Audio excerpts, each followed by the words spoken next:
Selamat pagi. Selamat pagi saudara-saudari sekalian. Selamat pagi saudara-saudari sekalian. Ya, saya mau mulai kebaktian pagi hari ini dengan handphone kita. Kita scan QR code yang ada di depan. Kita mau masukkan pokok-pokok doa kita masing-masing supaya kita bisa doakan bersama di syafaat nanti.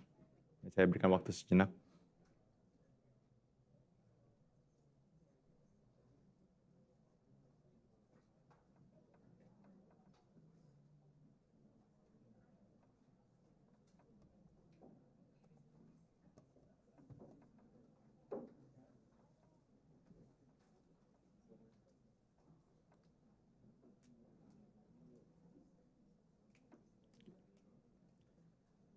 Ada beberapa penegasan warta pada hari ini. Yang pertama, kami segenap jemaat GPBB mau mengucapkan terima kasih pada Pendeta Joni Silas dari Sinode GKI atas pelayanan yang akan beliau lakukan di KU 1 ini. Tuhan Yesus memberkati. Tanggal 7 September, kita akan mengadakan perjamuan kudus. Roti dan anggur dapat saudara jemaat sekalian sediakan sendiri dengan panduan yang ada di website GPBB. Roti dan anggur juga disediakan di gereja pada kebaktian perjamuan kudus hari Minggu 7 September. Jemaat yang berhalangan hadir dan ingin mengambil roti dan anggur dapat menghubungi Saudari Dayani Yang di telepon yang tertera.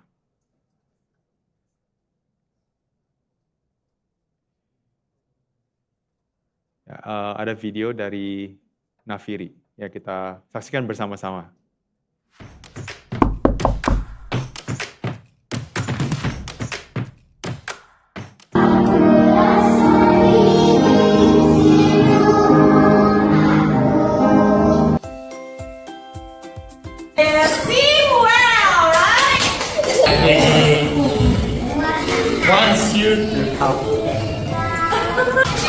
They have a beautiful voice and a good attitude.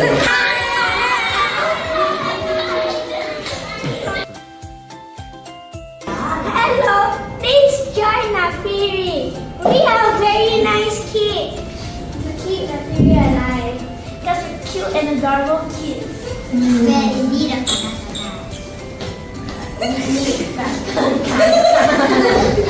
you should teach us to sing. I don't know why, but please join!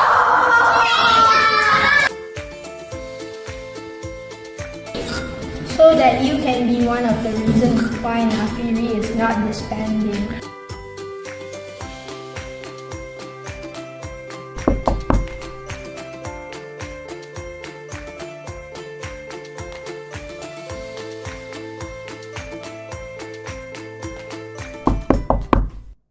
Ya, ini panggilan untuk semua dari kita ya. Semua anak-anak kita memanggil kita. Jadi tahun depan, jadi kalau yang masih kurang jelas, tahun depan ada sekitar separuh dari kakak-kakak Nafiri yang sekarang melayani, mereka akan take a break. Ya, jadi kalau tidak ada tambahan kakak Nafiri, maka kemungkinan Nafiri juga akan berhenti. Ya, jadi himbauan buat kita semua ya, semua dari kita yang rindu untuk pelayanan, yang belum ada pelayanan, yang sudah ada pelayanan tapi mau melayani, yang mau mengajar, yang mau mendampingi, mari datang ya, mari datang untuk melayani di Nafiri. Kita semua juga tahu kadang-kadang bingung ya, ini gimana ya Nafiri ya, seperti apa. Jadi boleh datang, boleh lihat dulu, join mereka di latihan mereka di hari Minggu 1.30 siang sampai 2.30 siang. Jadi boleh datang, hadir, telepon nomor telepon yang ada ini Kakak Pau dan Kakak Devi. Nomor telepon ini boleh difoto dulu untuk cuma datang lihat seperti apa sih latihan Nafiri. Jadi sekali lagi, ayo kita bantu supaya suara anak-anak kita tetap bergema di gereja kita. Ya, kita semua punya, I believe we all want that. Okay. Berikutnya, Komisi Keluarga mengundang kita semua untuk talk show keluarga bertemakan In Sickness and Health. Jadi ada external and internal resources ya. Jadi narasumbernya dari eksternal maupun dari internal yang orang-orang kita kenal juga. Di tanggal 27 September pukul 4.30 sore sampai 7 malam di tempat ini. Registrasi bisa scan QR code yang ada di layar. Yang terutama adalah ini bukan cuma untuk orang-orang yang berusia senja ya. Jadi itu walaupun merawat mental dan raga di usia senja, ini buat kita semua, buat orang yang perlu mengetahui dan orang-orang caretaker juga. Jadi orang-orang yang mau tahu soal bagaimana merawat orang-orang tersayang di usia senja juga. Jadi boleh scan QR code untuk menghadiri acara talk show tersebut. Berikut ada berita duka cita, telah dipanggil ke rumah Bapa di sorga, Bapak Seto Edi Priambudi. Pada usia 53 tahun, beliau adalah adik dari Ibu Lili Seto dan Bapak Kristanto Surya Dharma pada Kamis lalu, 28 Agustus 2025 di Jakarta. Jenazah akan dimakamkan Senin nanti, 1 September, di Taman Memorial Delingan, Karanganyar, Solo, Jawa Tengah. Segenap majelis jemaat dan jemaat turut berbelasungkawa. Tuhan Yesus menguatkan segenap keluarga yang ditinggalkan. Pendeta Joseph Theo akan mengambil cuti minggu depan, tanggal 1 sampai tanggal 6 September. Untuk jemaat yang membutuhkan pelayanan pastoral dapat menghubungi Pendeta Yudi ataupun GI Victor Wibowo. Sekali lagi selamat pagi semuanya. Hari ini kita datang berkumpul, sepertinya hati kita juga berduka ya, untuk melihat situasi di Indonesia yang sedang bergejolak, ada kehilangan nyawa. Kita mau berdoa untuk kedamaian dan keadilan. Dengan kekacauan ini kita mau ingat Yesus Kristus sebagai the servant king. Dia hadir di tengah penderitaan kita semua, bukan untuk meraih kekuasaan duniawi, tapi untuk mengasihi, untuk melayani. Mari kita mulai ibadah ini dengan harapan bahwa kasih dan terangnya akan tetap menyala di masa sulit. Kita bersatu teduh.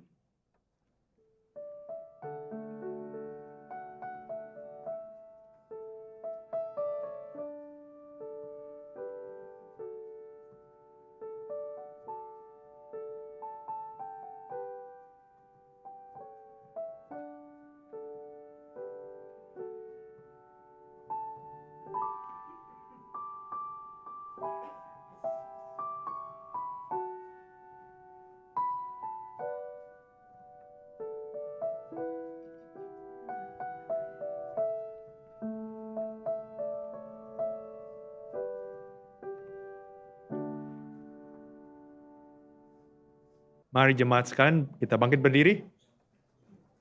Kita mau mendengarkan panggilan beribadah yang terambil dari Mazmur 36 ayat 6 sampai 8a. Ya Tuhan, kasih-Mu sampai ke langit, setia-Mu sampai ke awan. Keadilan-Mu adalah seperti gunung-gunung Allah. Hukum-Mu bagaikan samudra raya yang hebat. Manusia dan hewan Kau selamatkan ya Tuhan. Betapa berharganya kasih setia-Mu ya Allah. Mari kita agungkan dengan kita nyanyikan agunglah kasih Allahku.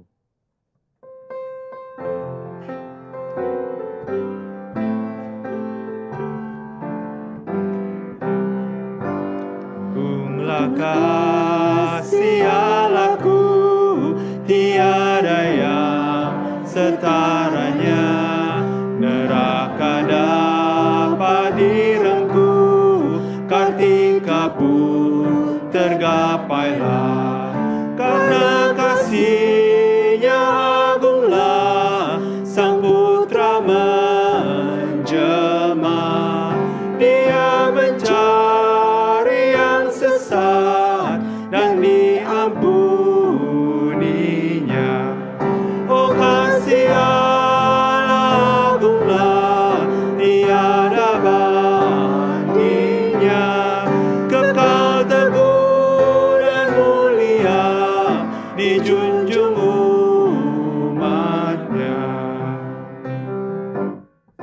Could we within the ocean feel, and were the skies of parchment made, song on earth a queen, and every man a scribe by trade, to write the love of God above will drain the ocean dry, nor could the scroll contain the whole, though stretched from to sky.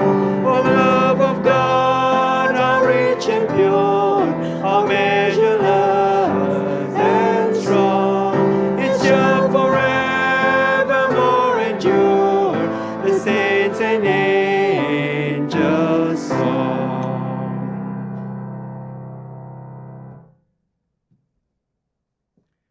Kebaktian ini diadakan di dalam satu pengakuan iman bahwa pertolongan kepada kita hanya datang dari Allah pencipta langit dan bumi, Allah yang mengasihi kita sekalian, yang tidak pernah meninggalkan kita.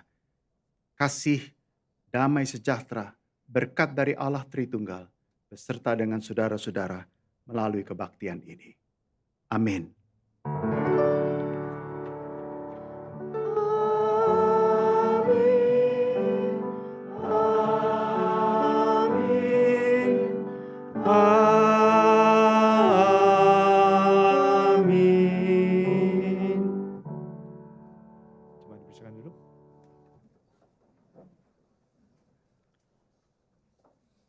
Allah dengan kebesaran kasih-Nya akan dunia ini, Dia menyerahkan anaknya yang tunggal, yaitu Yesus Kristus, untuk datang ke dunia. Ketika Yesus datang ke dunia, Dia tidak hanya datang sebagai penebus kita, tapi Dia datang sebagai pelayan. Kalau Yesus yang begitu agung, begitu besar kuasanya, mau turun ke dunia untuk melayani kita, para pendosa, bagaimana dengan kita? Bagaimana dengan kita? Apakah seringkali kita merasa status kita lebih tinggi daripada orang lain, sehingga kita tidak mau melayani mereka, tidak mau melayani mereka yang kita anggap lebih rendah dari kita? Bagi kita yang punya kedudukan, posisi di lingkungan pekerjaan, di sekolah, di rumah, ataupun di gereja, apakah kita sering menggunakan kekuasaan kita seenak-enaknya dan menuntut orang-orang lain untuk melayani kita? Let me speak to our youth. Warren Wiersbe once said, "The world's philosophy is that you are great if everyone else is serving you, everyone else is working for you. But Christ's message is that greatness comes from serving others."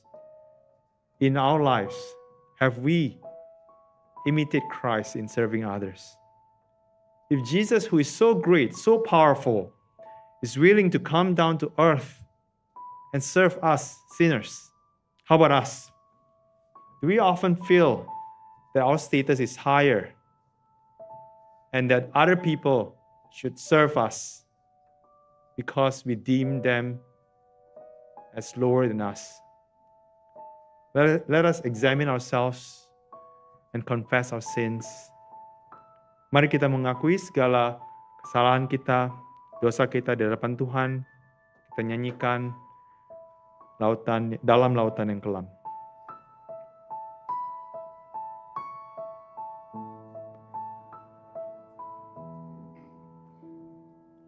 I was sinking deep in sin, far from the peaceful shore, very deeply stained within, sinking to rise no more.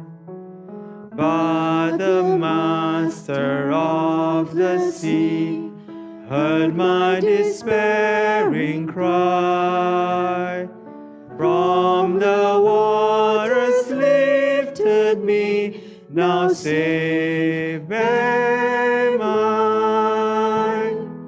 Love lifted me, love lifted me, when nothing else could help.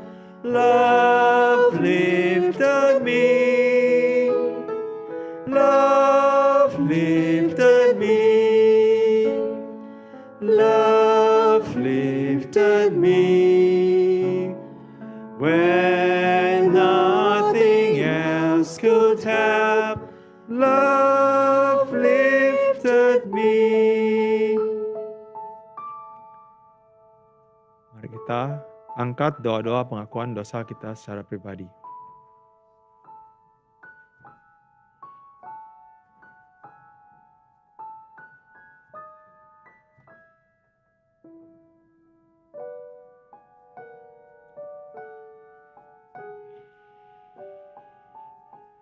Ya Tuhan Allah Bapa, kami mau bersyukur karena Engkau telah menghadirkan Yesus Kristus di kehidupan kami masing-masing. Dia yang melayani kami ketika kami berdosa. Kami mau ingat itu selalu, ya Tuhan. Kami mengakui dosa-dosa kami karena kami seringkali lalai untuk melayani sama kami. Kami merasa lebih baik, lebih berkuasa, lebih tinggi, sehingga kami merasa tidak mau melayani. Kami merasa lebih layak orang lain melayani kami. Ampuni dosa-dosa kami ya Tuhan. Sembari kami mengingat bahwa Yesus yang pertama kali melayani kami ketika kami berdosa, kami juga mau menguatkan hati kami untuk melayani sesama kami ya Tuhan. Bantu kami melalui dorongan Roh Kudus untuk selalu mengingat ini dan menjadikan ini sebagai tekad kami untuk melayani sesama kami. Dalam nama Tuhan Yesus kami telah berdoa. Amin. Kita nyanyikan bait yang kedua.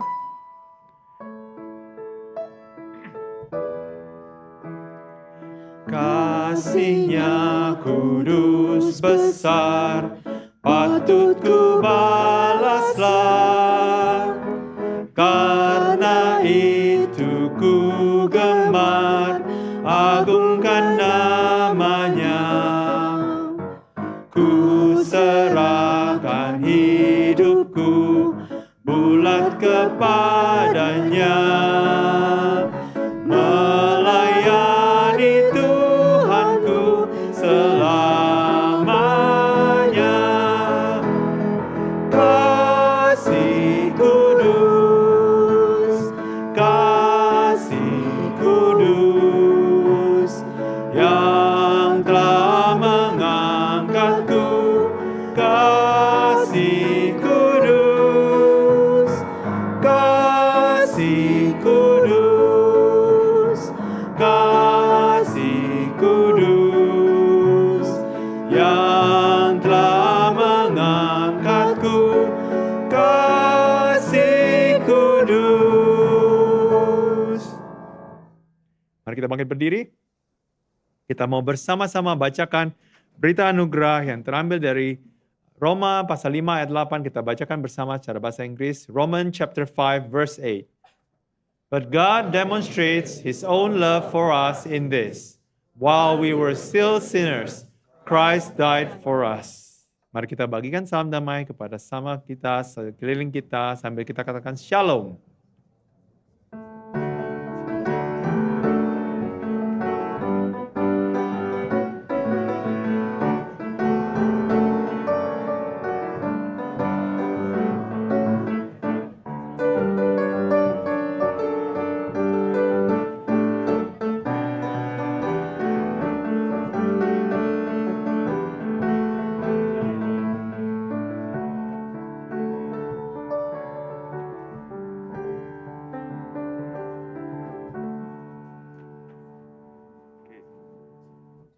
Saya kelamaan shalomnya, jadi balik ya Tuhan.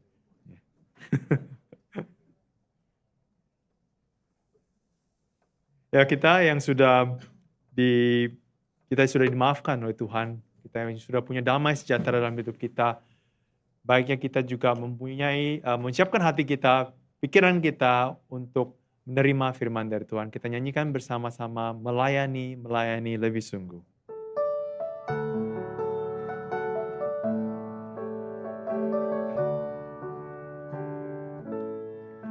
Melayani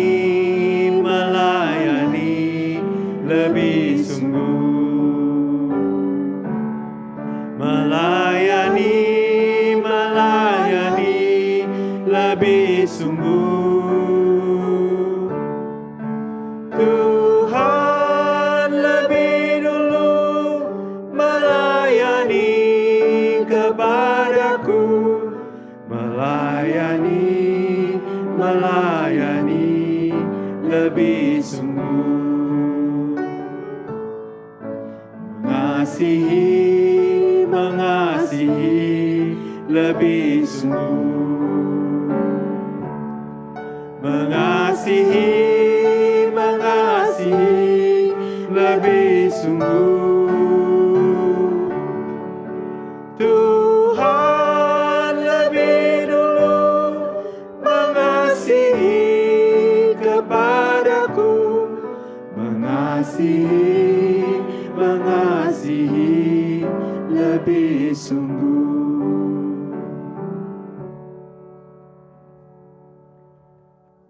Mari kita berdoa bersama-sama. Bapa di sorga, berkati firman Tuhan yang akan kami dengarkan. Kami akan menyimaknya dengan fokus, konsentrasi, dan kami percaya kami hadir dengan segala kondisi kerohanian kami.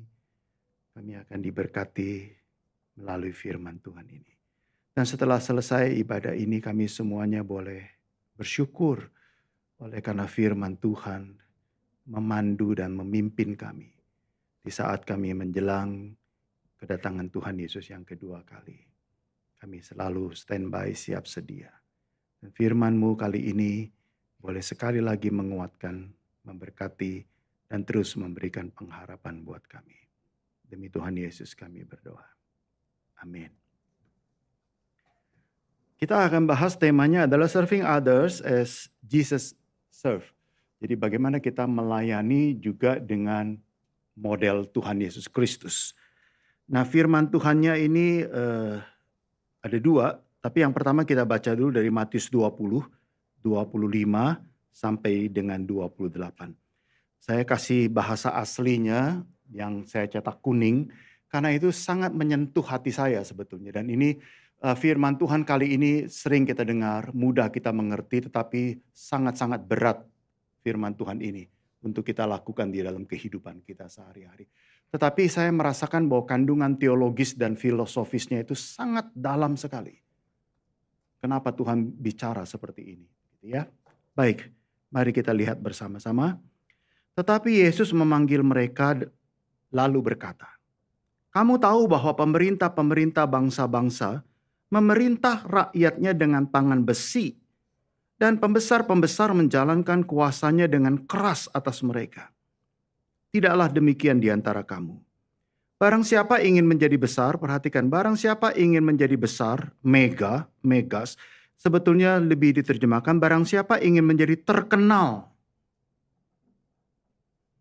di antara kamu, hendaklah dia menjadi pelayanmu, menjadi diakonos. Dan barang siapa ingin menjadi terkemuka, kok beda nih? Barang siapa ingin menjadi besar, sekarang Yesus bilang, barang siapa ingin menjadi terkemuka, protos, apa terjemahan lebih tepatnya? Terhormat. Saya tanya kepada kita mau jadi terkenal atau mau jadi terhormat? Dan itu yang saya terkejut dengan pengajaran yang luar biasa dari Tuhan Yesus ini. Dan banyak orang mau menjadi terkenal, tapi nggak terhormat, saudara. Mana kita mau pilih?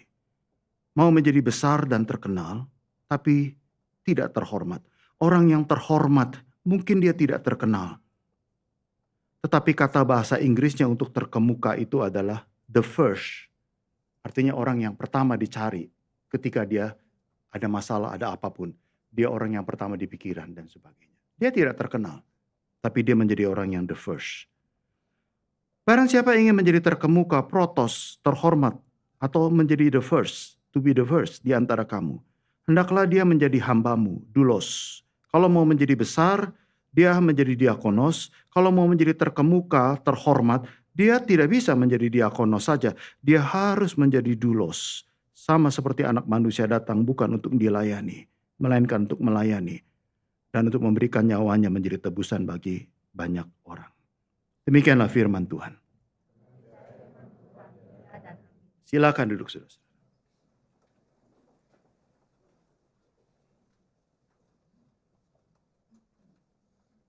Mungkin kalau sedikit agak mellow begitu saya menyampaikan khotbah ini begitu ya, karena khotbah ini sangat menyentuh sekali. Sampai semalam saya tetap merenungkan berulang-ulang ya. Kalimat-kalimat yang bagi saya itu sangat-sangat menyentuh dan memberi sebuah pelajaran berat buat saya pribadi, saudara-saudara. Pengajaran indahnya begini. Kita melayani mau jadi doulos atau jadi diakonos. Yesus berbicara tentang topik leadership ini setelah murid-murid itu debat kusir. Siapa yang terbesar dari antara mereka? Kalau Yesus tidak ada. Karena Yesus berkali-kali berbicara, aku akan meninggal, aku akan disalibkan, bla bla bla bla. Tapi nggak ada concern sama sekali dari murid-murid. Malah murid-murid pikirin, oh ya kalau dia mati, siapa yang terbesar, siapa yang meneruskan, dan sebagainya dan sebagainya. Dan yang kedua adalah kasus di mana Yohanes dan Yakobus itu melalui mama, karena masih saudara, itu minta supaya nanti kalau kerajaan Tuhan, ada dua penafsiran kerajaan Tuhan itu adalah Yesus datang kedua kali atau Yesus datang memulihkan Israel dalam kondisi politik. Maka dia minta duduk di sebelah kanan dan kiri Yesus Kristus. Artinya orang-orang di ring satu gitu ya, orang-orang terdekat dan sebagainya. Lalu Tuhan Yesus menjelaskan bahwa kodrat sejati dari sebuah kekuasaan, dari kepemimpinan itu adalah melayani dan kehambaan.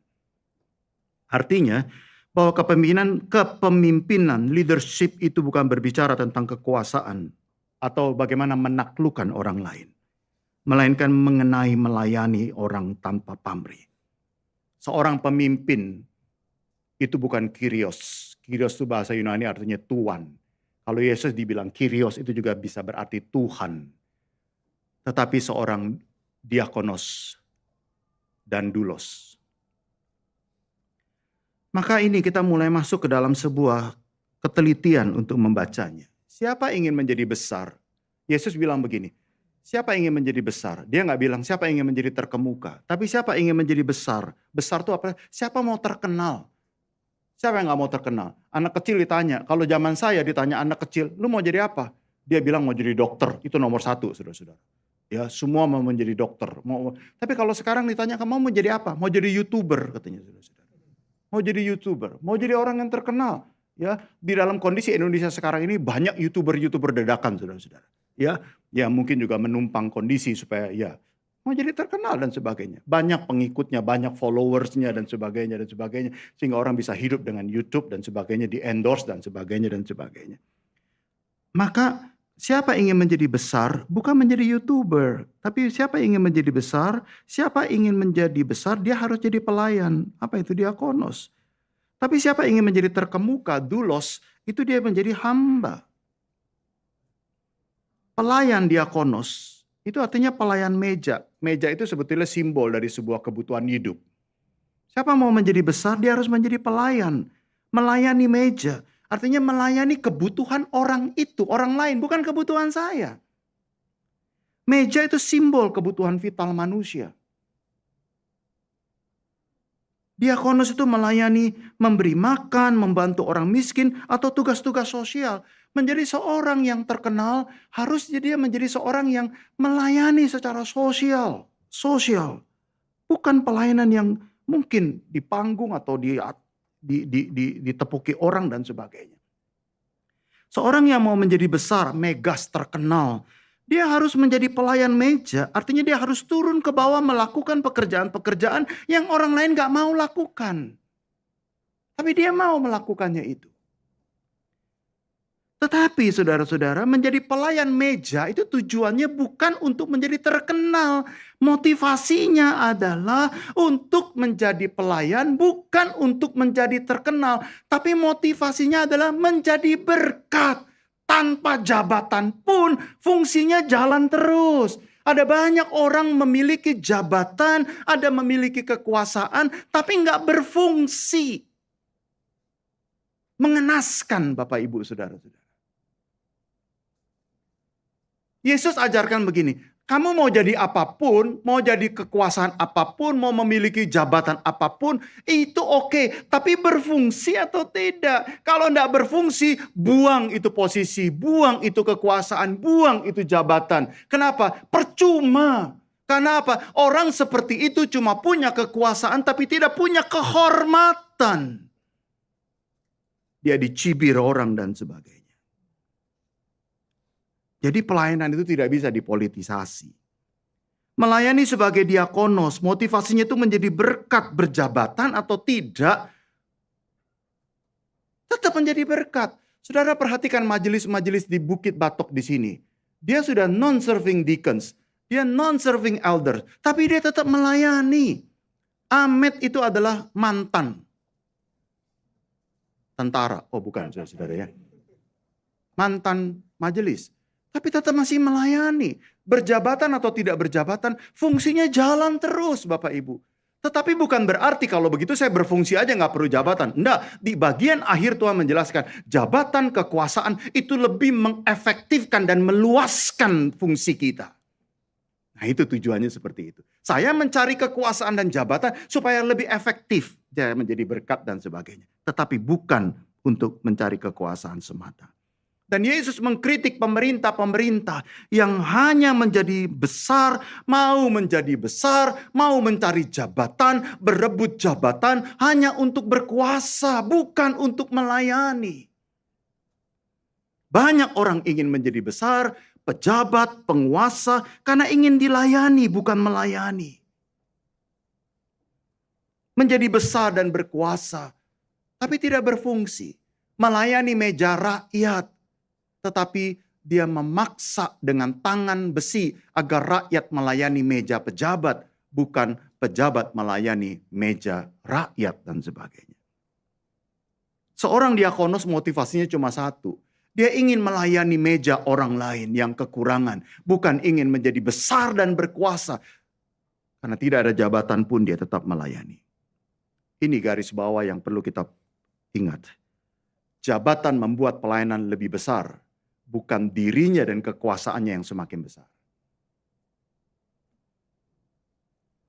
Tapi balik ke poin kedua, Yesus bilang begini, siapa ingin menjadi terkemuka, jadilah hamba. Di bagian akhir Tuhan bilang ini, kalau lu pilih dua-duanya mau menjadi terkenal dan mau menjadi terkemuka, maka Anda harus menjadi pelayan diakonos. Diakonos doulos, bukan diakonos kyrios. Yunaninya seperti itu, saudara-saudara. Maka jadilah hamba. Kalau ingin menjadi terkemuka, ingin menjadi terhormat, maka Anda harus menghamba begitu ya. Itu maka Tuhan bilang jadilah doulos. Dia bicara tentang status, level di mana orang nggak bisa sombong seperti ini. Ya, dia nggak bisa pongga, dia nggak bisa tinggi hati. Sifat rendah hati, I'm nobody. Inilah yang membuat seseorang menjadi terhormat. Sikap I'm nobody, nggak bisa apa-apa dan sebagainya. Ya. Mahasiswa ini banyak sekali datang ke Singapura dan dia studi. Ya begitu dapat gelar mungkin dia menjadi tinggi hati. Enggak. Saya melihat Anda mahasiswa ini memiliki sifat kerendahan hati yang baik sekali. Sehingga Anda menjadi seorang scientist, menjadi seorang ilmuwan, menjadi seorang profesor, menjadi apapun juga di posisi-posisi penting, Anda tetap humble dan Anda melayani dan sebagainya. Menjadi besar dan terkenal aja tidak cukup. Dia harus menjadi terhormat, rendah hati. Menjadi pelayan, diakonos saja tidak cukup. Dia harus menjadi doulos. Diakonos doulos, bukan diakonos kyrios. Banyak orang mau menjadi besar, tapi dia tidak terhormat. Semua orang takut sama dia. Tapi begitu kekuasaan dia hilang, maka habis dia, saudara-saudara. Tapi orang yang punya kehormatan, walaupun dia kehilangan atau sudah berakhir kekuasaan dan jabatannya, orang tetap hormat sama dia. Orang tetap cari dia. Because dia adalah the first. Nah itu keren sekali Bapak Ibu. Dan dia berfungsi dan indah. Itu sebabnya saudara-saudara menjadi besar tetapi tidak terhormat. Melayani hanya mencari kuasa, perhatian, tepuk tangan, pencitraan, pujian dan lain sebagainya. Maka ketika itu semua tidak ada, dia tidak peduli dengan fungsi atau tidak. Dan sebagainya. Banyak orang menjadi sombong dan tinggi hati setelah menjadi besar dan terkenal. Menjadi diakonos kyrios. Tapi tidak demikian dengan kita sekalian. Tuhan Yesus mengkritik pemerintah-pemerintah di dunia ini. Ya, ingin berkuasa, tapi sebagai kyrios. Ingin melayani, betul mau melayani, tapi sebagai diakonos kyrios. Sebagai hamba dan tuan, begitu saudara-saudara. Ya, kadang-kadang hambanya itu hanya sebuah klise saja, pencitraan saja dan sebagainya. Jika ada pun dia menjadi diakonos kyrios, tapi seharusnya dia menjadi diakonos doulos. Maka dengan tangan besi tekan rakyat, paksa rakyat melayani meja mereka, bukan mereka melayani meja rakyat. Dan dengan sombongnya Tuhan bilang, pemerintah-pemerintah dunia mempraktekkan tangan besi untuk menekan, bukan untuk melayani. Kalau secara ringkas, saya highlight seperti ini bedanya, saudara. Diakonos itu seorang yang berbakti kepada orang lain. Itu diakonos. Tetapi doulos itu orang yang setia, saudara. Anda orang yang berbakti atau orang yang setia? Nah, orang yang setia dan dia akan terus berbakti. Never ending. Diakonos itu fokus on activity and working out one's calling. Artinya dia fokus hanya kepada pekerjaannya saja.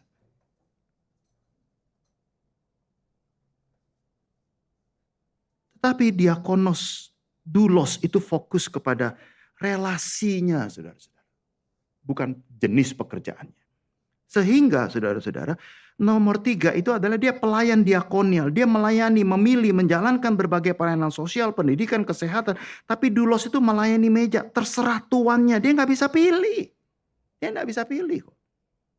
Itu doulos. Kalau diakonos itu dia menaklukkan job description-nya apa, jobnya apa. Dan dia berbuat sesuai dengan jobnya saja. Sudah di luar itu, this is not my responsibility dan sebagainya. Tetapi seorang doulos adalah dia menaklukkan dirinya sendiri. Dan lebih susah menjadi seorang doulos. Suami yang doulos, istri yang doulos, ya, pemimpin yang doulos, ya, diakonos doulos dan sebagainya. Itu jauh lebih sulit. Dan banyak orang mau melayani sebagai kyrios dan sebagainya, sebagai tuan dan sebagainya. Yang dilayani itu objek, itu diakonos. Tetapi kalau doulos yang melayani, yang dilayani itu subjek, sayanya objek. Mereka itu bukan objek penderita, bukan pelengkap penderita.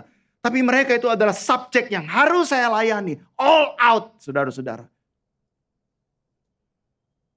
Dan kalau diakonos itu memiliki kebebasan. Tapi kalau doulos itu tidak memiliki kebebasan, sepenuhnya dimiliki oleh tuannya. Tidak lagi bersifat sukarela. Makanya seringkali pelayanan itu kudu terpaksa.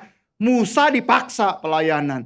Yunus dipaksa pelayanan, paksa suci, saudara-saudara. Siapa bilang saya mesti rela, pelayanan mesti rela? No, kadang-kadang pelayanan juga mesti ditekan dan dipaksa. Tapi dari pemaksaan itulah muncul sebuah rela pada akhirnya dan menikmati dan dia berbakti dan sebagainya. Kenapa? Doulos itu adalah dia hampir nggak memiliki kebebasan. Jadi kalau tuannya bilang masuk ke api, dia nyemplung aja ke api itu. Bayangkan di Roma seorang doulos itu sampai nggak punya apa-apa kekuasaan, sampai diadu sama singa. Di mana itu? Di Roma itu, ya arkeologinya sekarang peninggalannya. Sampai diadu, udah, karena dia nggak punya apa-apa. Dia nggak bisa say no, selalu bilang siap, yes, siap, yes dan sebagainya. Dia boleh berbangga hati karena ya sedikit ada jasa. Tapi ini gak ada jasa. Maka lihat ya Matius, 2 Petrus, Filemon, Lukas 17, 10. Kalau diakonos itu diterjemahkan macam-macam. Ada presbyteros, ada servant, ada minister. Tetapi kalau doulos cuma satu penterjemahnya. Slave, budak. That's it. Gak ada terjemahan lain. Dan dia bisa berakhir selesai tugas. Tapi kalau doulos, pengabdian, kesetiaan nggak ada kecuali anugerah tuannya, bebasin lu sebagai budak, pergi dia. Tapi saking pengabdiannya, maka kalau Anda baca kitab Imamat, ada banyak budak itu bilang begini, kamu udah bebas 7 tahun, boleh pergi. Tapi dia bilang, enggak, saya mau mengabdi kepada Tuhan sampai selama-lamanya. Wah, itu hebatnya seperti itu. Dia pengabdian seperti itu. Apa sih motivasi kita mencari jabatan, kedudukan, dan kekuasaan? Baik di kantor barangkali, gitu ya, kita mengejar karier kita. Oke. Apa motivasi kita melayani? Kita hendak melayani sebagai doulos atau kyrios. Diakonos doulos atau diakonos kyrios. Bayangkan saudara, Yesus itu kyrios. Dia Tuhan, bahkan Tuhan. Tapi dia datang ke dunia ini kenosis, mengosongkan dirinya. Dan dia bukan menjadi manusia saja, menjadi budak, doulos. Dan anehnya manusia justru berlomba-lomba ingin menjadi Tuhan dan Tuhan. Padahal Tuhan sendiri ingin menjadi hamba. Ini pembacaan yang kedua. Yohanes 13, 4 dan 5 saja, 13 dan 15. Rekan-rekan, mari kita baca bersama-sama. Tidak semua dari 1 sampai 17, tapi ayat 4, ayat 5, ayat 13 dan 15. Mari kita baca. Lalu bangunlah Yesus dan menanggalkan jubahnya. Ia mengambil sehelai kain lenan dan mengikatkannya pada pinggangnya. Kemudian ia menuangkan air ke dalam sebuah basi dan mulai membasuh kaki murid-muridnya.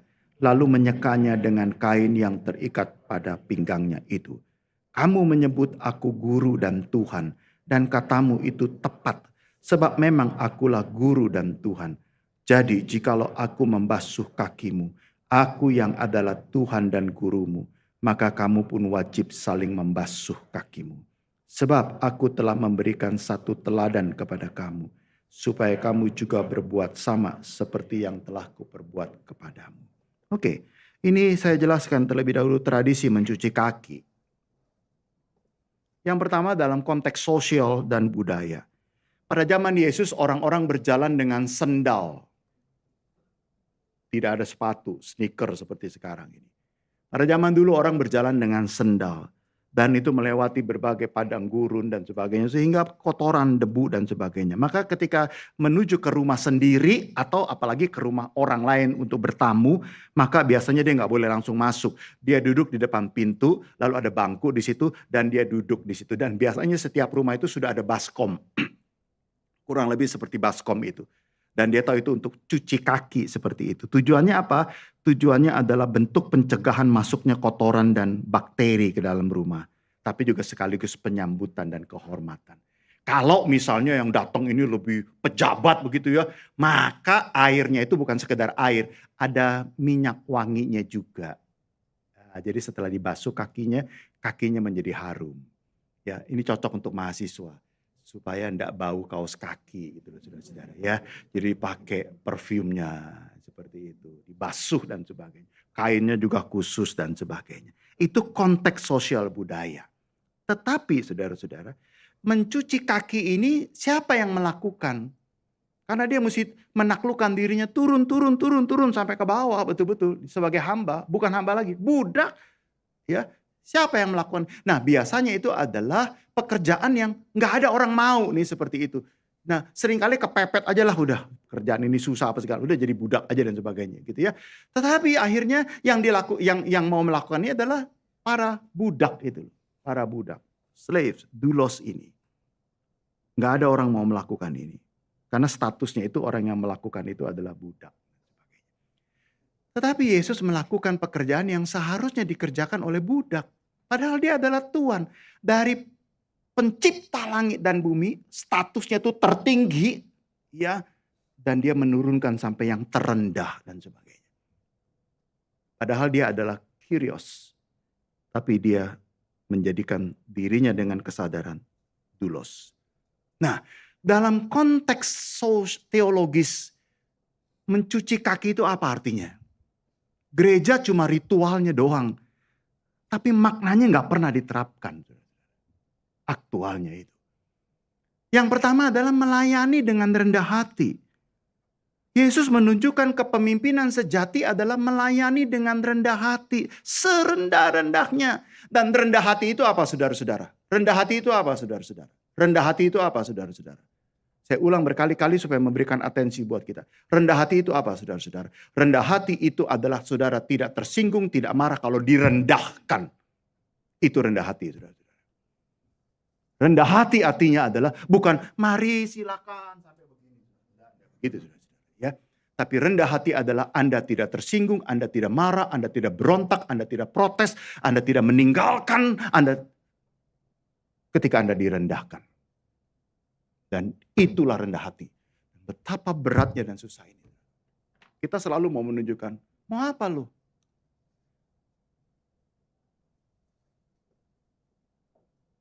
Silakan, Anda duluan. Jadi ujian kerendahan hati itu adalah dihina, dikritik, dan melakukan yang orang gak mau melakukan. Melayani dengan rendah hati, bukan melayani sebagai bos, arogan dan minta dilayani. Maka Tuhan bilang begini, jangan jika ingin melayani, oh my God gitu ya. Jika ingin melayani, saudara-saudara, jangan terganggu dengan status, jabatan, posisi, kepemilikan, nasionalitas, atau gengsi. Enggak. Satu kali saya pelayanan di satu gereja. Siapa yang mengambil kantong kolekte itu, saudara-saudara? Yang mengedarkan kantong kolekte itu. Yang edarkan kantong kolekte itu. 3 golden star di pundak dia, saudara. 3 bintang. Letnan Jenderal Army. Saya bilang, Pak, wow, Bapak seorang panglima. Dan setiap kata Bapak itu dituruti oleh anak buah Bapak. Tapi dia melayani. Dan diakui, 3 bintang ini hanya berlaku di batalion saya. Atau di komunitas saya. Tapi begitu di gereja kadang-kadang orang gak memandang 3 bintang saya. Tapi no problem, it's okay. Dan dia seringkali melayani apa yang orang lain tidak mau pegang itu. Dan dia gak terganggu dengan 3 bintang dia. Dia gak terganggu dengan jabatan kepanglimaan dia. Dia gak terganggu dengan posisinya. Dia tidak terganggu dengan kepemilikan dia. Dia juga tidak terganggu dengan gengsi dan nasionalitas dia. Tapi yang lebih menyentuh secara filosofis, teologis, mencuci kaki bukan hanya sekedar sosial, medis, supaya jangan ada kotoran dan bakteri yang masuk. Tapi secara teologis adalah melayani dengan rendah hati. Tetapi yang kedua adalah melayani di dalam kesunyian.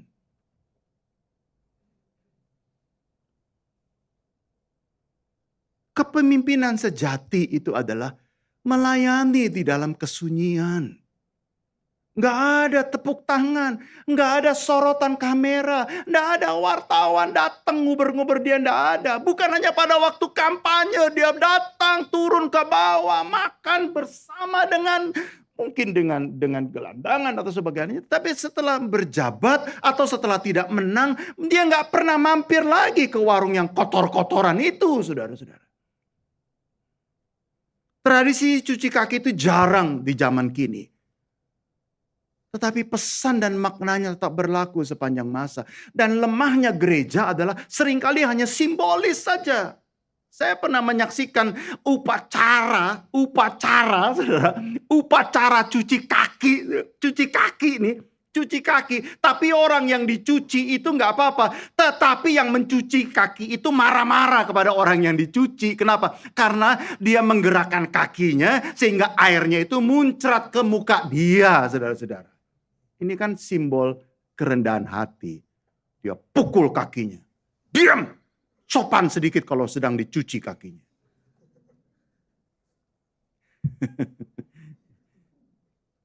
Disuruh rendah hati, tapi air cucian itu muncrat ke wajahnya. Dia pukul kakinya. Dan dia pelototin begini. Untung yang dicuci kaki itu diam saja. Coba kalau dia ngomong, rendah hati gitu.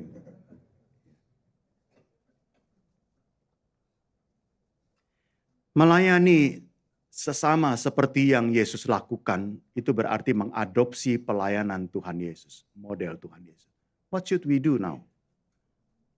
1, mari kita melayani sebagai doulos dan rendah hati. Yang kita cari adalah belajar taat dan mengabdi, bukan sukarela dan terkenal. Kadang kita harus melayani dalam ketidakrelaan. Dan apa yang tidak kita sukai. Contoh paling agung itu Yesus di Taman Getsemani.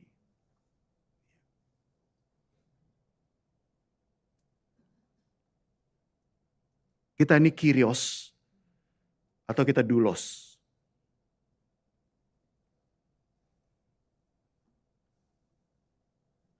Yang kedua, mari kita adopsi. Serve, melayani, serving others like Jesus serve. Apa itu? Tetap melayani walau dalam kesunyian. Yang kita rindukan adalah menjadi berkat bagi orang lain. Bukan mencari kemuliaan diri sendiri atau dikenal. Saudara, dalam pelayanan terkadang kita kesepian.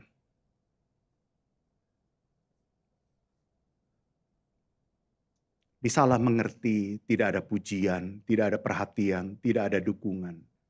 Yang ada hanya kesunyian, tanpa sorotan, tanpa pengakuan, dan seringkali tanpa diketahui orang lain. Namun dia tetap melakukan dengan penuh kasih, kesetiaan, dan ketulusan. Berat di awal saya katakan. Kadang-kadang sebagai istri juga melayani dalam kesunyian. Sebagai Maria Marta, sebagai pelaut. Sebagai suami, sebagai majelis, sebagai aktivis. Kadang-kadang kita melayani dalam kesunyian. Seringkali kita nggak mau, kita mau melayani di dalam keramaian. Kita mau melayani di dalam hiruk pikuk, sorotan kamera, foto, dan sebagainya. Saya tertegun ketika tahu dalam konteks kehidupan dan pelayanan gereja, ini berarti sebetulnya pelayanan-pelayanan yang tersembunyi. Doulos itu adalah pelayanan-pelayanan yang tersembunyi. Pelayanan yang orang nggak tahu. Dan Yesus banyak kali pelayanan yang tersembunyi. Apa itu pelayanan yang tersembunyi di gereja kita? Doa syafaat, pendoa syafaat. Nggak ada yang tahu tuh. Tapi saya tahu ada beberapa jemaat itu berlutut berdoa setiap pagi untuk gereja, untuk pendeta, untuk Indonesia. Wah, itu pendoa syafaat itu nobody knows. Membersihkan gereja, mengatur bangku, tim liturgi, itu pekerjaan pelayanan yang sunyi. Saudara datang ke gereja, saudara nyanyi nih semuanya. Anda tidak tahu siapa yang menyusun itu, saudara. Dia bergumul, memilih lagu, memilih ayat, dan sebagainya. Tim AV, audiovisual, yang menyusun puji-pujian itu. Yang kadang-kadang kita ada pengumuman, ya, in health, in sickness and health. Itu videonya seperti itu. Kita barangkali nggak tahu siapa yang bikin itu. Itu adalah pekerjaan-pekerjaan yang sunyi, sepi. Nggak ada orang tahu. Tahu-tahu jadi. Bagus barangkali seperti itu. Atau barangkali kita mengkritiknya dan sebagainya. Itu adalah pekerjaan-pekerjaan membantu jemaat. Ya, mereka adalah pekerjaan tanpa publikasi. Kita orang tua yang punya anak special needs. Itu adalah ibu rumah tangga yang wah keren sekali saya pikir ya. Karena mereka bekerja setiap hari di rumah dengan anak-anak special need di dalam kesunyian. Masih berat lagi beban-beban yang lain. Dalam konteks gereja, mencuci kaki, melayani dengan rendah hati. Melayani dengan rendah hati itu adalah dikritik, dihantam, diapain pun direndahkan. Dia tidak marah, dia nggak tersinggung. Itu rendah hati. Dan itu berarti kesetiaan dan dalam tugas-tugas kecil. Dia melakukan hal-hal yang sederhana dengan kasih, cinta. Mother Teresa bilang, kita tidak bisa melakukan pekerjaan-pekerjaan yang besar. Tetapi setiap orang pasti bisa melakukan pekerjaan kecil tapi dengan hati yang besar. Mesti seringkali nggak dianggap penting oleh orang lain. Yesus sering melayani dalam kesunyian. Seperti menyendiri dan berdoa dan menyembuhkan orang tanpa mencari pujian dan publikasi. Saudara, secara teologis dan emosional kita bisa melihat dalam berbagai momen Yesus itu meneteskan air mata. Beratnya, kenapa? Di dalam kesunyian dia melayani. Di dalam kesendirian, bahkan saya boleh katakan di dalam kesepian dia melayani. Meskipun dia punya hubungan yang baik sekali dengan Bapanya di surga. Di padang gurun dia sendirian. Di Taman Getsemani sampai keringatnya itu bercampur dengan darahnya. Injil Lukas melukiskan seperti itu. Yesus berdoa dalam kesedihan semalam-malaman. Tetapi murid-muridnya tidur semalam-malaman. Nggak ada yang peduli dan sebagainya. Saat disalib sampai dia berkata, Eli, Eli, lama sabaktani. Allahku, Allahku, mengapa? Itu adalah puncak kesendirian Yesus. Bukan berarti dia berpisah dengan Bapaknya. Enggak. Itu adalah secara emosional dan kemanusiaan. Itu puncak kesendirian dia, Bapak, Ibu, Saudara. Kita seringkali merasakan itu, bukan? Ketika kita sendiri, lalu kita putus asa, kita kecewa, lalu akhirnya kita mau buang semuanya, mau tinggalkan semuanya dan sebagainya. Tetapi pesannya di dalam Yesus mencuci kaki adalah tetaplah melayani walau dalam kesunyian dan kesendirian. Yang ketiga, melayani sebagai sesama manusia itu sebagai subjek dan menyentuh kebutuhan rohani mereka. Zaman kini orang membutuhkan dihargai, dilihat sebagai subjek, bukan objek, pelengkap penderita atau pelengkap pencitraan. Saya melayani karena Anda adalah subjek, jemaat adalah subjek, domba-domba itu adalah subjek. Istri saya itu adalah subjek, anak-anak saya itu adalah subjek, bukan objek. Ketika saya kesal itu menjadi objek saya marahi, menjadi objek pelampiasan saya. No, saya adalah objek. Mereka adalah subjek yang saya harus layani. Dalam pelayanan Yesus, Yesus tidak melempar tanggung jawab.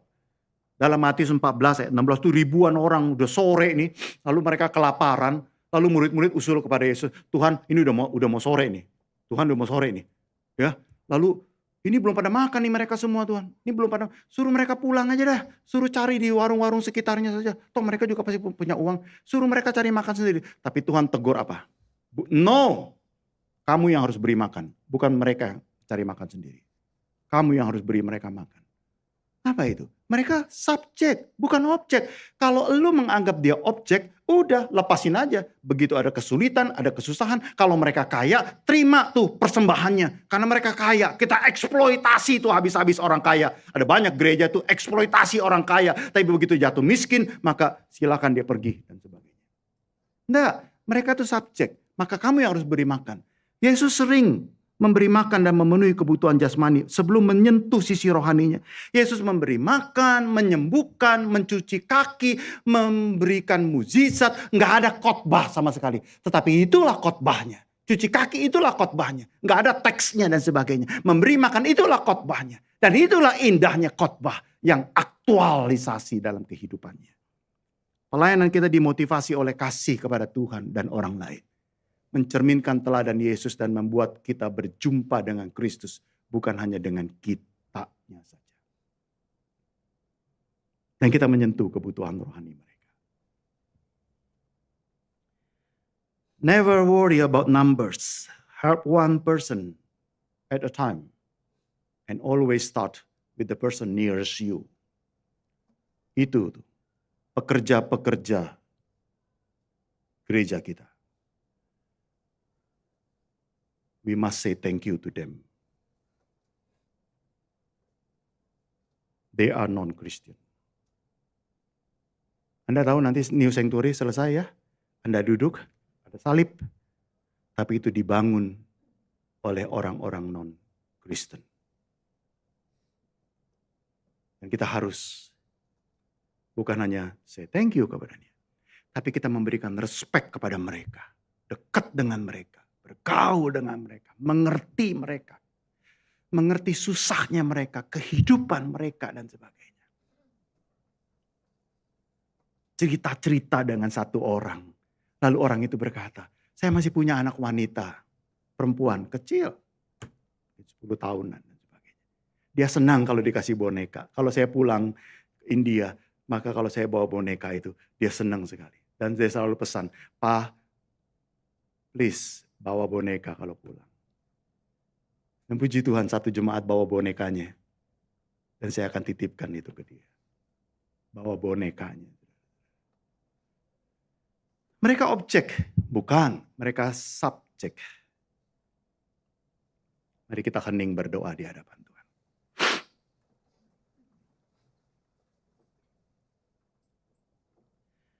Doa hening ini sekaligus persiapan kita untuk perjamuan kudus minggu depan. Apakah kita masih mau melayani? Apakah kita memiliki kerendahan hati? Mungkin kita mau melayani sebagai diakonos, tapi hati-hati, seringkali kita kyrios. I am a boss. Tapi hari ini kita belajar diakonos doulos, bukan diakonos kyrios. Apakah kita melayani Tuhan dan tetap mengikuti Tuhan walau dalam kesendirian dan kesunyian? Ada banyak kali kita merasakan gak ada orang yang peduli, gak ada orang yang perhatiin, gak ada orang yang membangun, gak ada orang yang menguatkan. Gak ada sama sekali. Kita bergumul sendiri di rumah dengan anak-anak yang special needs. Kita pelayanan, kita bergumul dengan berbagai ekonomi, persoalan. Tapi nobody knows, nobody understand about my struggle. Dalam pelayanan juga seringkali kita tidak ada yang tepuk tangan atas pelayanan kita. Nggak ada yang berterima kasih atas pelayanan kita. Seringkali pelayanan kita pelayanan di dalam kesunyian, di dalam kesendirian. Tidak ada foto. Bahkan nggak ada yang tahu itu hasil karya pelayanan. Tapi tetap melayani, tetap setia. Kami mau berdoa, doakan tim liturgi, tim audiovisual. Mahasiswa doakan papa mamamu di dalam kesunyian dan kesendirian bergumul dengan ekonomi sekarang ini. Susahnya mencari uang. Ingat, 1 menit, setiap menit kita belajar itu pertanggungjawaban atas setiap sen uang yang dikirim oleh orang tua kita. Atau beasiswa yang kita dapatkan. Para pelaut, dalam kesunyian dan kesendirian di kapal. Tapi tetap setia. Maria, Marta, dan kita semuanya keluarga. Mari, bukan soal rendah hati mencuci kaki. Kita mungkin tidak pernah mencuci kaki secara fisik. Tapi makna simbolis, teologis, filosofisnya kita lakukan. Rendah hati dan tetap melayani. Tetap tegar di dalam kesendirian dan kesunyian.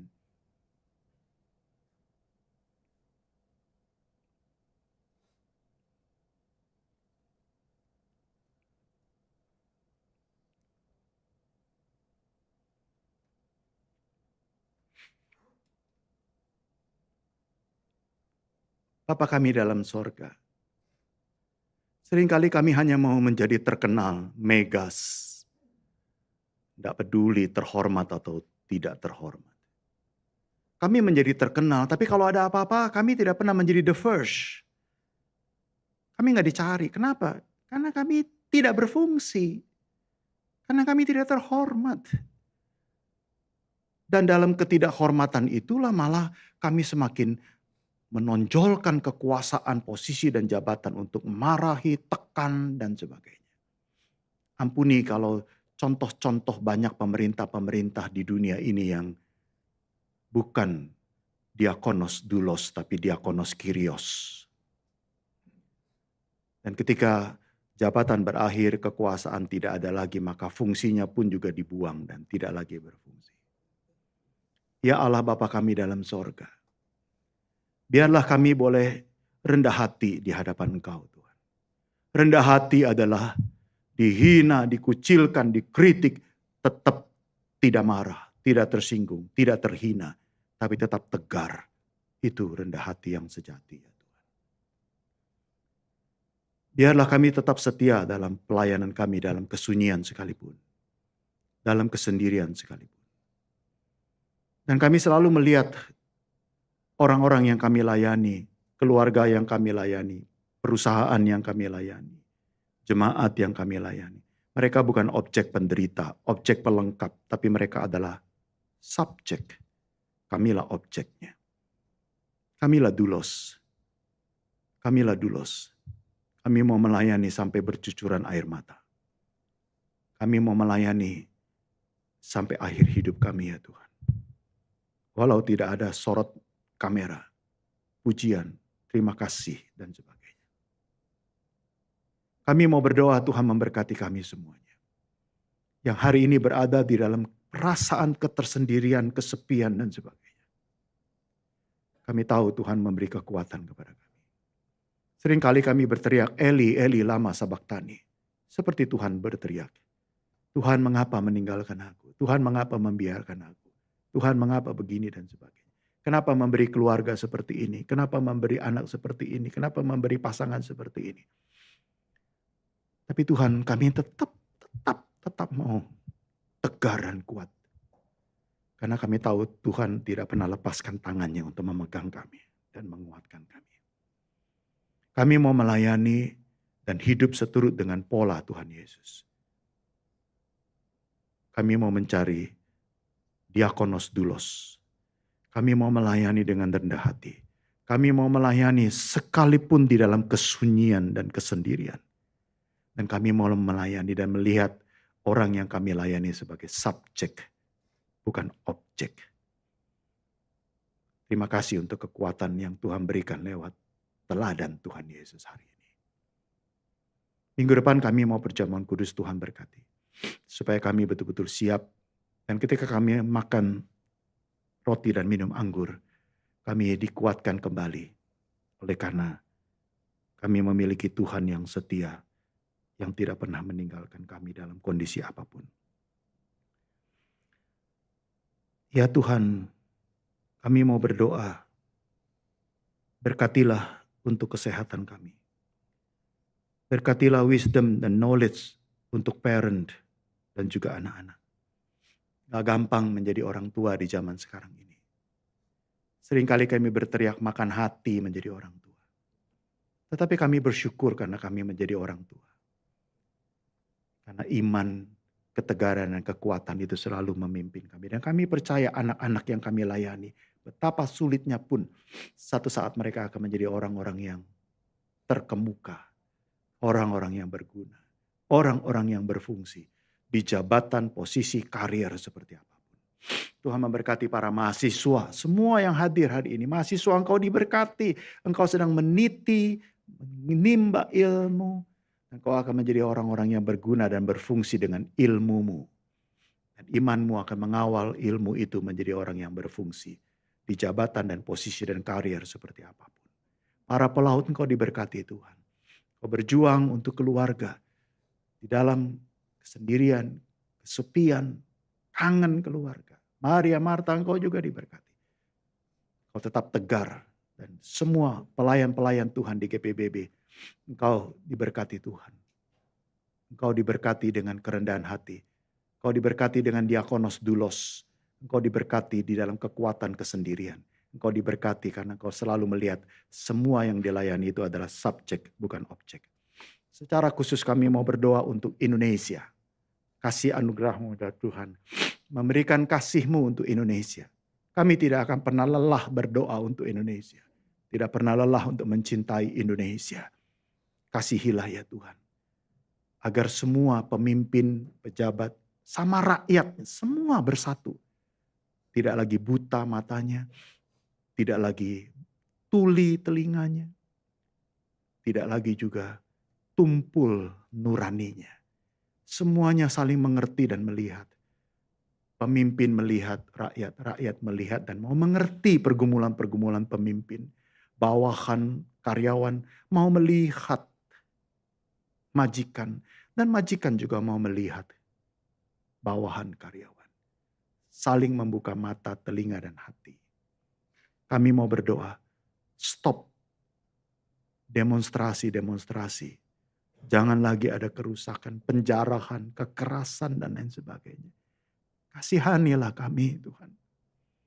Masakan kami harus melewati ini semuanya terus menerus ya Tuhan. Kami rindu Indonesia yang tegar, bersatu, kokoh, maju. Dan bisa menjadi pemimpin bagi dirinya sendiri. Rakyatnya boleh sejahtera. Terima kasih Tuhan.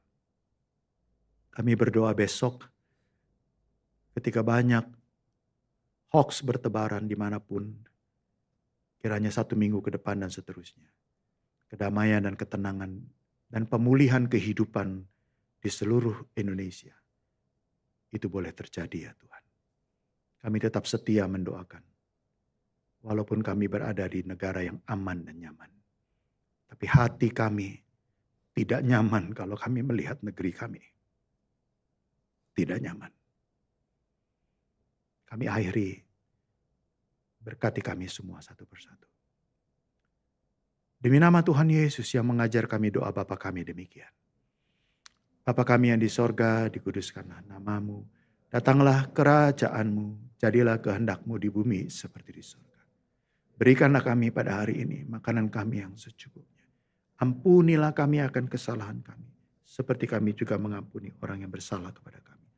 Janganlah bawa kami ke dalam pencobaan, tapi lepaskanlah kami dari yang jahat.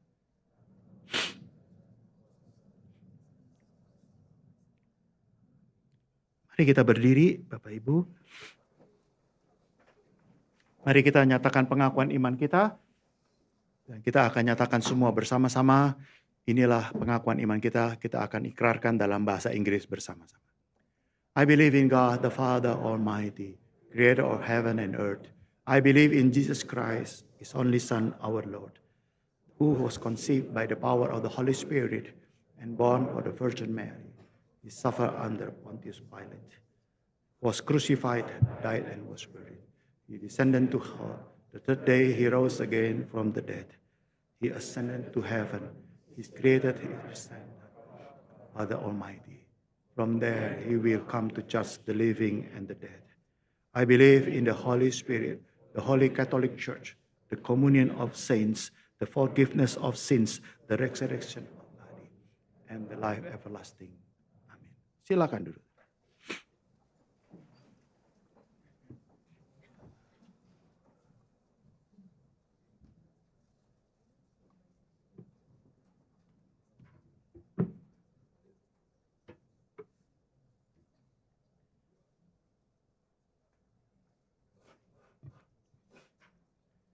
Kita mau bersyukur atas berkat firman Tuhan yang kita sudah terima. Kita membacakan ungkapan syukur terambil dari Mazmur 86 ayat 12. Aku hendak bersyukur kepadamu ya Allah, ya Tuhan Allahku, dengan segenap hatiku dan memuliakan namamu untuk selama-lamanya. Kita bisa memberikan persembahan secara e-giving dengan scan QR code yang ada di depan, di layar, ataupun yang ada di kursi di depan Anda. Jangan lupa untuk memberikan keterangan INDGEN, INDTTH, ataupun INDBLD untuk ENA Project. Bagi saudara sekalian yang hendak memberikan secara tunai, dapat memberikannya setelah kebaktian usai. Kami sudah menyediakan kotak persembahan di luar ruang kebaktian. Tidak lupa juga untuk kita sekalian yang hendak memberikan persembahan talenta kita, dapat scan QR code yang kedua yang di bawah, untuk informasi pelayanan yang ada di GPPB. Saya berikan waktu sejenak.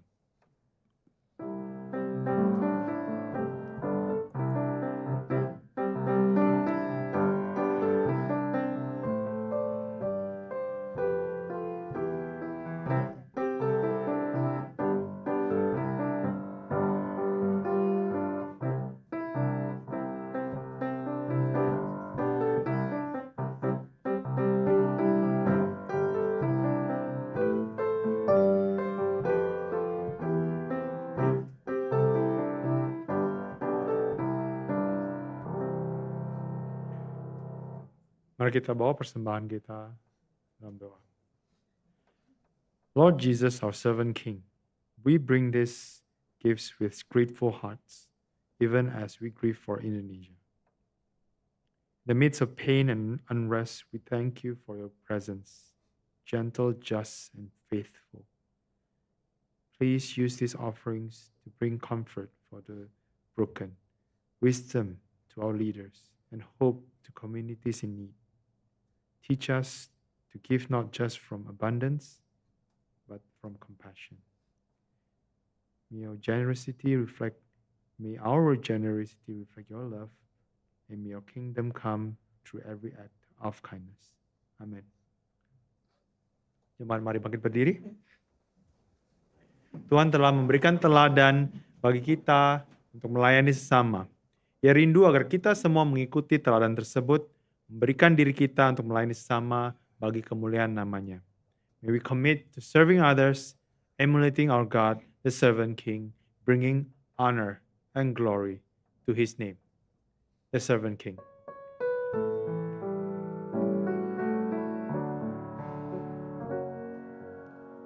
From heaven you came, help us be. Enter our world, your glory veiled, not to be served, but to serve. And give your life that we might live. This is our God, the servant king. He calls us now to follow him, to bring our lives as a daily offering of worship to the servant king. So let us learn how to serve, and in our lives enthrone him, each other's needs to prefer. For it is Christ we're serving. This is our God, the servant king. He calls us now to follow him, to bring our lives as a daily offering of worship to the servant king. Sekali lagi kita nyanyikan. This is our God, the servant king. He calls us now to follow him, to bring our lives as a daily offering of worship to the servant king. Terimalah berkat Tuhan. Ketahuilah Anda satu persatu sangat diberkati oleh Tuhan. Tuhan memberikan engkau kekuatan, keteguhan, ketegaran. Tetap memberikan damai sejahtera. Memberikan kekuatan iman. Memberikan kekuatan pengharapan. Memberikan kekuatan kasih. Jangan pernah mundur. Jangan pernah tawar hati. Karena Allah yang setia akan tetap setia memimpin dan memimpin kehidupanmu. Tetaplah kuat. Karena Allah Bapa, Putra dan Roh Kudus, Allah Immanuel selalu menyertai kamu satu persatu. Sampai Tuhan datang untuk kedua kali.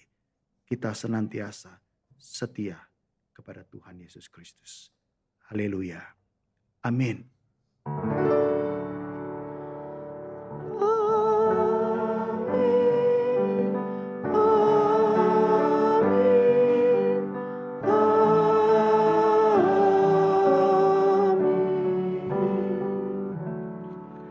Jemaat dipersilakan duduk, kita hening, kita bersaat teduh mengucap syukur.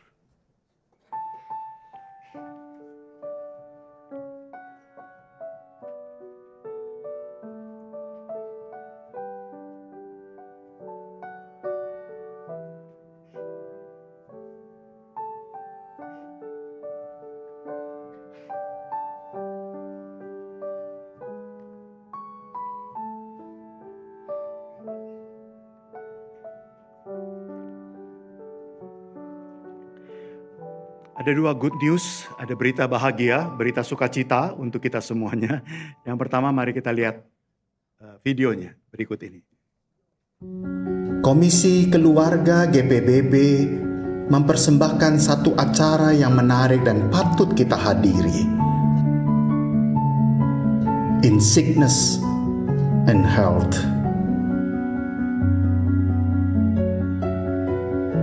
Menjadi tua bukanlah sebuah pilihan, tetapi sebuah kepastian.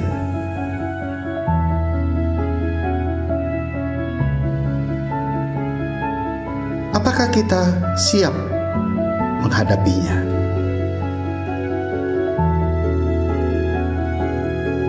Perubahan fisik dan mental seringkali menjadi momok bagi kita dan bagi orang yang kita cintai. Perjalanan ini bukanlah perjalanan yang mudah,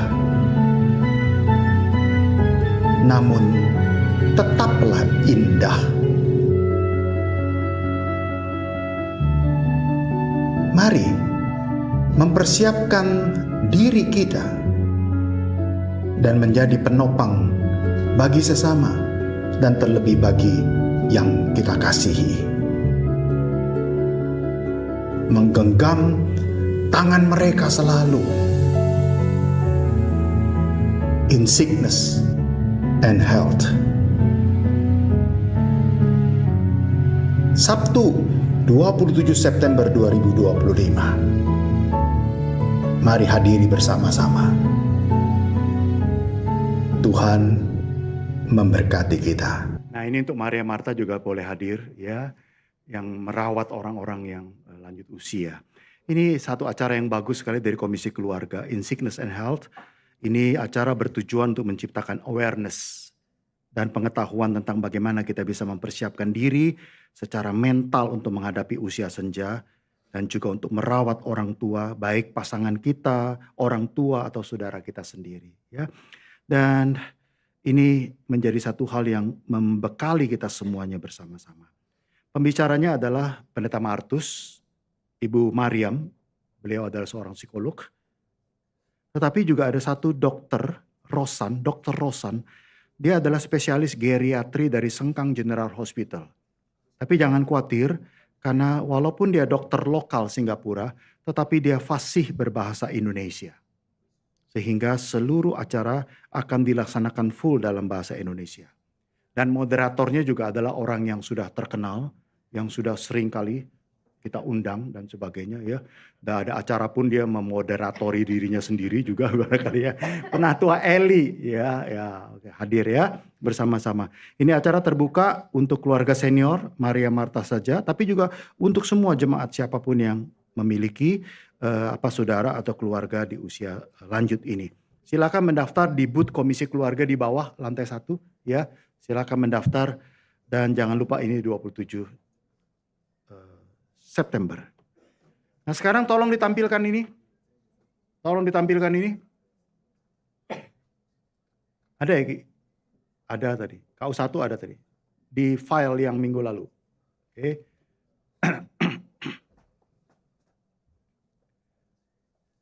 Targetnya itu adalah pelaut Maria Marta. Nah itu dia walkathon itu ya. Nah, itu karena otomatis. Bagaimana menyetop otomatis itu. Oke. Mahasiswa, saya punya target 50 mahasiswa. Ketinggian? Enggak lah. Satu kampus NUS NTU dibawa semuanya untuk walkathon. Mahasiswa jangan khawatir, tidak ada registration fee, ya free ya. Maria Marta mau ikut free. Pelaut mau ikut free. Ya, kata ada donaturnya yang akan ini. Tapi bagi yang tidak free, mungkin saudara ini kan juga dalam rangka fundraising ya. Jadi sampai dengan akhir tahun, saudara ajaib ya, dalam 1 tahun kita mengumpulkan 2.100.000. 1 tahun 2.100.000. Dalam kondisi seperti ini amazing sekali. Dan saya percaya sampai dengan Desember bisa terkumpul 3 juta. Top. Itu optimis saya. Bisa ya? Bisa. Mahasiswa nih free. Tapi dia bilang, enggak Pak Theo, saya enggak mau free. Saya mau sumbang uang kuliah saya 1 tahun saya sumbangkan semuanya. Waduh, luar biasa ya. Ya, enggak apa-apa saya dikeluarkan dari kampus gitu ya. Ya, Maria Marta, saya juga mau ya gaji saya 1 tahun saya kasih. Wah, luar biasa ya. Enggak, jangan sampai seperti. Silakan scan QR code-nya. Silakan scan QR code. Ya, walkathon. Silakan scan QR code, ambil handphone, silakan scan QR code-nya. Oke, satu keluarga lebih bagus ya, satu keluarga lebih bagus. Papa, mama, anak-anak ya, mama juga, grandma, grandpa juga bagus juga, satu keluarga ya. Bawa semuanya. Oke, thank you ya mahasiswa sudah scan gitu ya. Oke, mahasiswa akan dipimpin oleh Abraham. Abraham akan berjalan di depan walkathon ya. Wah, luar biasa Abraham. Oke. Dan ini sebetulnya registrasinya kalau umum itu 50, 25 untuk anak-anak dan students. Ini registrasi ini termasuk walkathon T, termasuk subway, halo mahasiswa, subway 2 meter, saudara-saudara ya. Bukan 6 inch, bukan 12 inch. 2 meter tapi dibagi rame-rame untuk mahasiswa, dipotong ya. And others goodies, ya keren nih. Ya, juga bisa kasih teman-teman, juga semuanya akan didonasikan untuk ANA fundraising. Diperkirakan Maret. Wow, Maret ya Pak ya, selesai diperkirakan paling telat ya Juni lah sudah. Ya, dan kita boleh merasakan luar biasa seperti itu. Ya, oke. Saya jalan dulu ya. Saudara boleh bersalaman, tapi bersalamannya begini tanya. Sudah scan belum? Kalau belum duduk lalu mesti scan gitu ya. Lalu happy walkathon, bilang selamat walkathon ya. Oke, Tuhan memberkati, selamat hari Minggu.